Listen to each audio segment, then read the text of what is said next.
siapa dia? Kejang-kejang.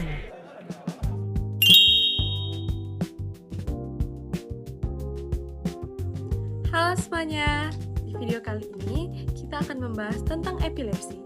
Mulai dari pengertian, gejala, penyebab, dampak, hingga cara pengobatan dan pencegahannya. Nah, jadi apa itu epilepsi? Epilepsi adalah gangguan pada sistem saraf pusat yang terjadi akibat aktivitas listrik abnormal di otak. Gangguan ini menyebabkan kejang berulang pada penderitanya. Kejang dapat terjadi karena sinyal listrik di otak bekerja secara tidak normal. Kondisi ini bisa memengaruhi kesadaran, gerakan tubuh, perilaku, bahkan emosi seseorang. Epilepsi dapat dialami oleh siapa saja, baik anak-anak maupun orang dewasa. Sering mengalami kejang secara berulang atau kejang hingga hilang kesadaran. Hati-hati, itu pertanda dari penyakit epilepsi. Penderita epilepsi bisa mengalami kejang dimanapun dan kapanpun tak mengenal waktu. Nah, tahu tidak? Gejala epilepsi ternyata tidak selalu berupa kejang hebat. Beberapa gejala epilepsi yang terjadi antara lain, tubuh kejang tidak terkendali, kehilangan kesadaran, tubuh tiba-tiba kaku, tatapan kosong selama beberapa detik, gerakan berulang tanpa sadar, kemudian yang terakhir kebingungan setelah kejang. Gejala yang muncul dapat berbeda pada setiap penderita karena bagian otak yang mengalami gangguan juga berbeda. Jika gangguan terjadi pada area yang mengatur gerakan, penderita dapat mengalami kejang. Namun jika terjadi pada area kesadaran, penderita bisa tampak melamun atau tidak merespon untuk beberapa saat.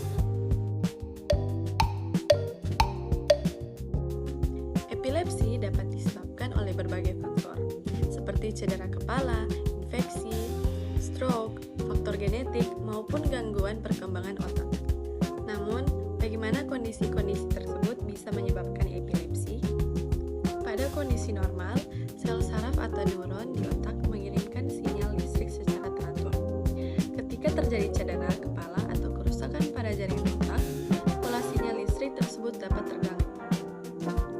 Akibatnya, sekelompok neuron dapat mengirimkan impuls listrik secara berlebihan dan tidak terkendali. Aktivitas listrik abnormal inilah yang memicu terjadinya kejang. Infeksi otak seperti meningitis atau vesiculatis juga dapat menyebabkan peradangan pada jaringan otak. Peradangan tersebut dapat mengubah cara neuron bekerja sehingga meningkatkan risiko terjadinya epilepsi. Kejang yang terjadi berulang dapat mengganggu aktivitas belajar karena konsentrasi dan daya ingat penderita bisa menurun. Risiko cedera juga bisa meningkat apabila kejang terjadi saat berjalan, berolahraga, atau berada di tempat berbahaya.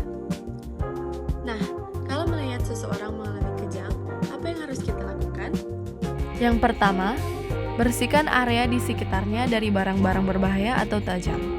Yang kedua, jangan pindahkan posisi orang tersebut kecuali benar-benar dalam bahaya. Ketiga, dampingi orang tersebut hingga kejang berhenti dan ia kembali sadar sepenuhnya. Keempat, berbicaralah dengan tenang agar korban tersebut merasa aman. Yang kelima, jangan meletakkan apapun di mulut pasien termasuk sendok ataupun jari.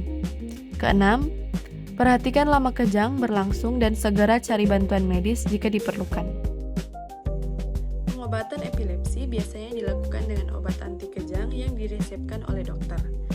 Pada kondisi tertentu, operasi juga dapat dilakukan apabila sumber kejang dapat diidentifikasi dengan jelas. Selain pengobatan, penderita juga perlu menjaga pola hidup sehat, seperti cukup tidur, mengelola stres, mengonsumsi makanan bergizi, dan rutin memeriksa diri ke dokter. Beberapa cara pencegahan epilepsi antara lain menggunakan helm saat berkendara, menghindari cedera kepala, menjaga kesehatan selama kehamilan, dan mengobati infeksi sejak dini. Sekian penjelasan dari saya. Terima kasih.